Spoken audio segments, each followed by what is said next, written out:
បាទជំរាបសួរបាទបងប្អូនបាទខ្ញុំបាទមានឡានគីខារវល់បាទ11កៅអីថ្មីចេះបាទទិញបានមួយឆ្នាំបាទនេះផ្លាកលេខភ្នំពេញ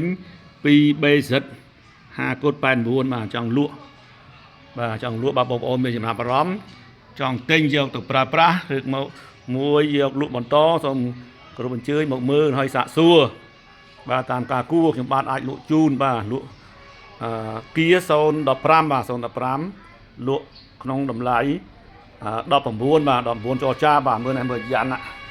បាទស្អាតណាស់បងប្អូនអើយបាទដោយសារខ្ញុំត្រូវការបាទខ្ញុំលក់ជូនបងប្អូនចែកជូនបងប្អូនប្រើបាទតម្លៃសមរម្យបាទថោកជាងទីផ្សារទេបាទបងប្អូនសូមគោរពជឿមកបាទមកមើលបាទឡាននេះទុកនៅក្នុងផ្ទះទេបាទទុកនៅក្នុងផ្ទះអត់ដើរជិះទេបាទយូរជិះម្ដងទេបាទស្អាតណាស់បងប្អូនទិញទៅយកទៅជិះតែមកមិនបាច់ធ្វើទេបាទមិនខុសបំណងទេបាទបងប្អូនរត់តាក់ស៊ីក៏បានណាបងប្អូនយកទៅរត់តាក់ស៊ីក៏បានដែរបាទមិនស្ដាយទេរត់តាក់ស៊ីស្ដាយបាទឡានស្អាតអញ្ចឹងបាទនេះផ្លាកលេខបងប្អូនណាផ្លាកលេខ